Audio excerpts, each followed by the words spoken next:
welcome back to another episode of Us Anxious Folk. My name is Lauren, and thank you for joining me for this first episode of 2025. I know I'm a little bit delayed with that because we're about to come into March, so a little bit behind the eight ball there. If you are on Instagram and you follow me there, you will have maybe seen that I have taken a break. I kind of stepped back a bit from most social media. I was still doing Calm Community on YouTube, but basically I went through a breakup towards the tail end of last year, which kind of coincided with my book launch. So I just had nothing to give. I had nothing. So I was like, I'm just going to step back. I'm not going to create anything. Calm Community was pretty much the only thing I could bring myself to film. So that's why there's been a lot of silence on my end. I just didn't have anything of myself to give and needed to take some time to lick my wounds. But so I'm feeling ready to record another episode, so I'm excited. But this episode is just going to be a little bit of a personal story, so if you're not interested in that, that is fine. I will be recording some more interviews and things soon, so those will come back, so just stay tuned for then.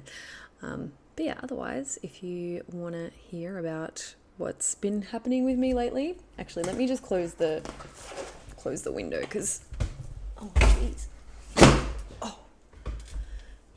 let's try and avoid background noise if we can. You might have guessed from the title of this episode that things haven't been easy lately. But I mean, that's kind of to be expected when you go through like a big sort of life transition. I knew that things weren't going to be easy. I knew that I was going to feel really emotional and raw and all of those feels. But inevitably, as always happens when you are somebody who deals with anxiety or challenging mental health, when you go through a period of time in your life that's, naturally challenging, you do tend to find that you get a bit of a kick up of all the other symptoms as well. So like my IBS was flaring and I wasn't sleeping very well, and I wasn't actually having a lot of panic attacks, but just feeling really exposed and uncertain, I guess, which, when we're talking about anxiety, uncertainty is like the enemy of of wanting to not feel anxious. Uncertainty is the thing that stirs all that shit up. So needless to say, I wasn't feeling great, and my body wasn't feeling great either. I just was going through the whole roller coaster of the things that come up when you are navigating some messy things, and I was finding it challenging to do any more than the bare minimum, I have to say. So work was great. Work's been my anchor, my day job, I mean. So doing that, looking after the kids, trying to eat and sleep, and that was about it. And walking the dog. That was, I was like, this is all I've got. And everything beyond that was a bit too much of a stretch. And I was finding that a lot of feelings were coming up when I was going to things like appointments. I was feeling really trapped and not okay. And so there was a lot of feelings of exhaustion overall.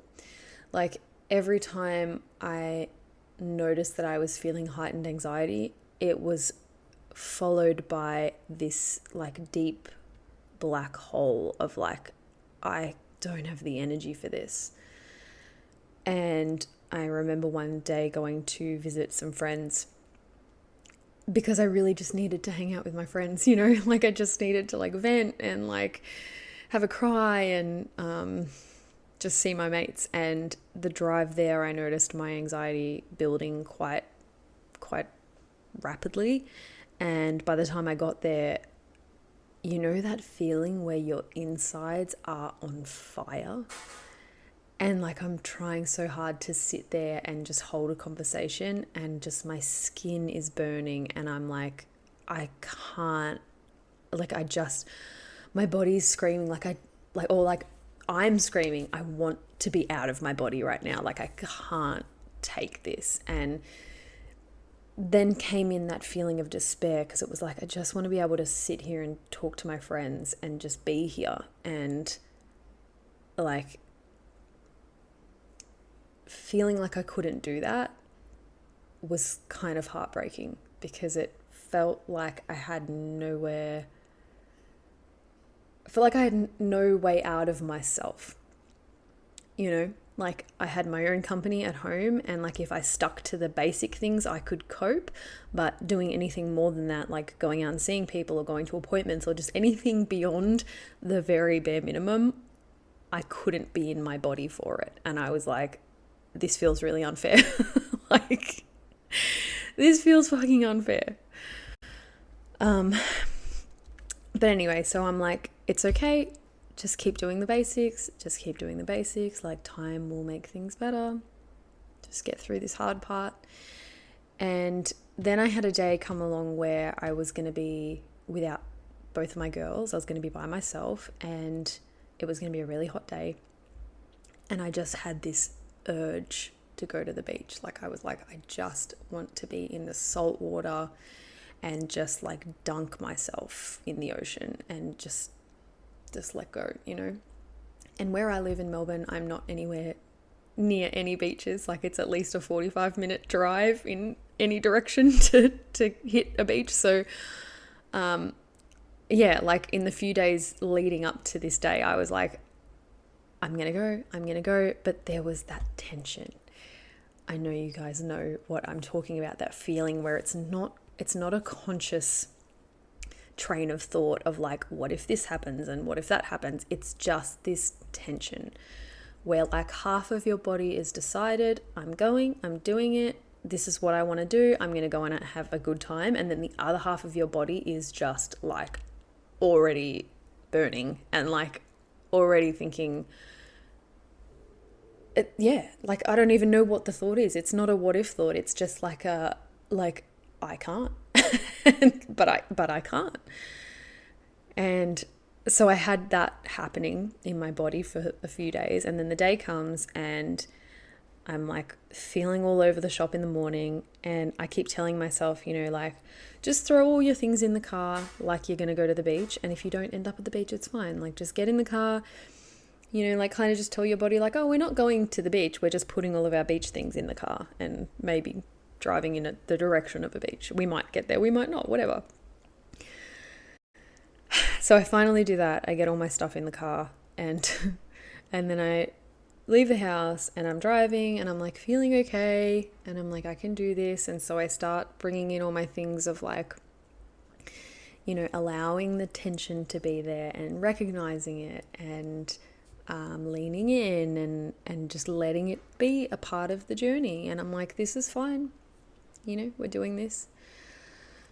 Oh, I feel sick even talking about this. And and then I get onto the freeway and I'm like, okay, I'm feeling things start to build, and like I'm not okay. And I start singing, because I'm like, singing usually helps me. So I start singing, and like one sentence in, my voice breaks and I just can't. I'm like, I can't. And I start sobbing. And just the frustration and the despair of desperately wanting to go do something for myself, but having that extra layer of inability to like make the journey, you know, like the inability to be in my body during the journey. That feeling of like having to be in myself I just was exhausted, and I like broke down internally, and I think I screamed or I yelled or something. I don't know. I was like, I am just breaking. But that feeling of being so exhausted and so tired that I just want to escape. Like, I'm like, how can I get out of this? How can I escape this feeling? And that desperation of like, that I don't know how else to do it besides getting out of myself, you know? I know about the negativity bias and how, like, I know myself, and I know that when, you know, I am in those frames of mind, it seems like my entire life has been this huge battle. And I'm like, you know, I'm so tired of feeling this way. Like, I always feel this way. And it's not true. Like, I look back on my life and I can see that even though I did spend a lot of time dealing with anxiety and panic and being housebound and all that stuff, I overall had more time feeling good than feeling incapable, you know? But in those moments, it feels like this is all I've ever felt, you know? And so I'm like, I'm so tired of doing this. And so I'm not a technically religious person. I don't know how to really approach that sentence, but I guess I would say I'm spiritual. Like, I believe that there's things out there, but I don't really, identify with the, like, Jesus on the cross and like all of that kind of stuff. But I prayed in that moment. I prayed. I was like, whatever is out there, God or spirit or whatever, like I just need help to just get through this drive. Like, please just let me drive to the beach. Please just let me drive. Just let me drive and like be able to be in myself for that drive. And I would love to say that there was like this, you know, immediate feeling of relief, but there wasn't. There was a lot more crying and a lot of like, just like begging, I guess, just like this internal begging of like, yeah, I was like, you know what, I have to surrender to this. I give up, and I give myself to whatever else is out there, and I'm going to try and let something else carry me. And by the time I got to the beach, I was trembling and my face was all blotchy, and I was just so like wrecked from that drive, so tired that I just didn't care anymore. Like, I didn't care. And I parked my car, I walked down to the sand, I put my things down, I got straight in the water, and I just like, yeah, I just let go. And I still had all that like adrenaline coursing around, and I'm still feeling really shaky and like not okay at all. But also like I was like, well, whatever. It is what it is. You know, like almost like being naked, like going outside naked and just being like, this is my body, you know? Like, I was just in it, and it was what it was. And I spent quite a few hours at the beach that day, kind of in and out of the water and like meditating and just being with myself. And when I left, I'd love to say there was like a sense of pride, because those of you who have done, you know, exposure sessions and things where you've like, you know, gone out of your comfort zone and done something you didn't think you could do, there's that sense of like, I did it, like I achieved it. Oh my God, I'm so proud. Whereas that day there was no sense of pride. It was a feeling of freedom, though. A feeling of just having given so many years of myself to trying to control, and then trying to lean in, and then trying to approach my fear in a respectful way, or a, you know, nurturing way, and I'd gotten to a stage where I was like, I just give up on trying to be with it, and I'm just gonna let myself feel shitty. and there was a sense of freedom in that, which was, yeah, unexpected. And then for the next couple of days, I still had that sense of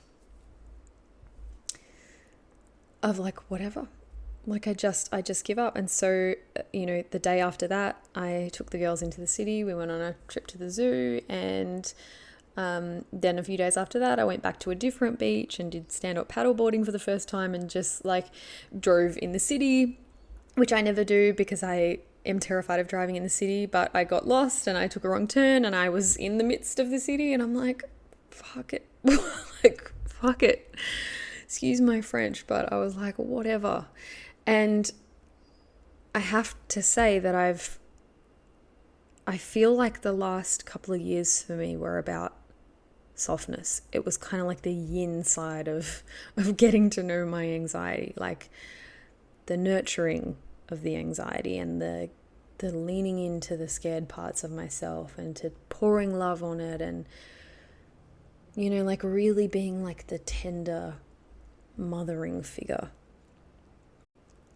But it seems like I've come over to this other like yang side where there's like a strength. And not to say that there isn't strength in softness, because there most certainly is.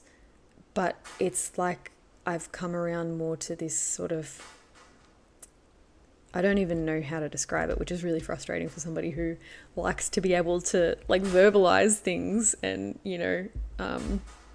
as my therapist says, intellectualize them. But it's just like a complete surrender. And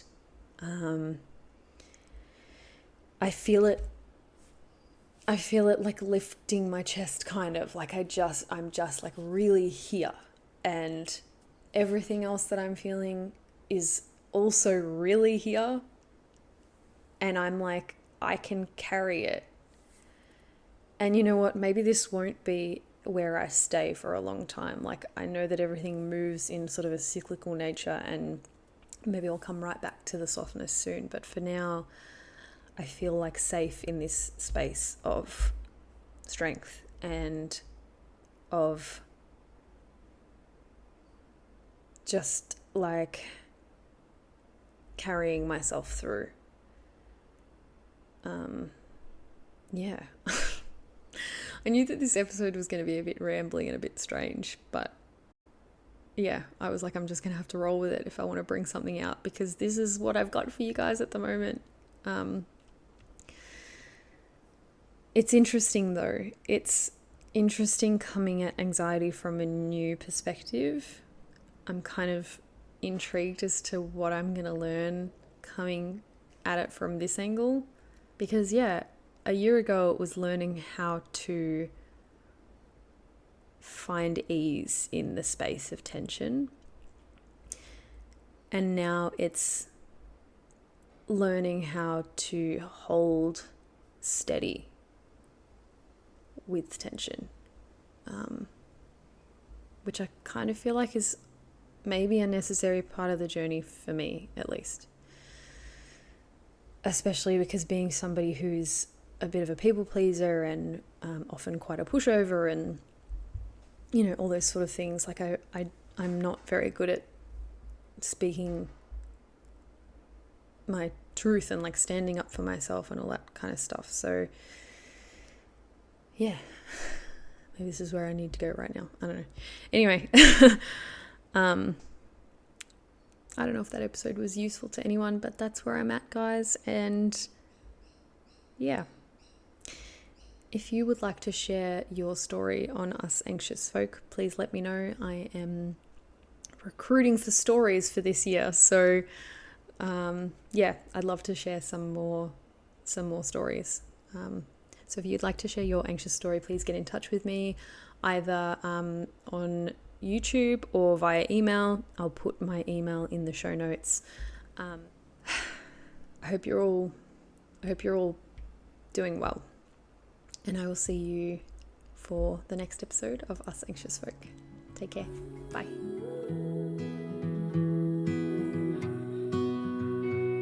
Thank you for listening to the Us Anxious Folk podcast, the podcast for the chronically overwhelmed, perpetually panicked, anxious folk in all of us. If you would like to find more about me, you can find me on YouTube at Lauren Rose or on Instagram at LaurenR_Rose.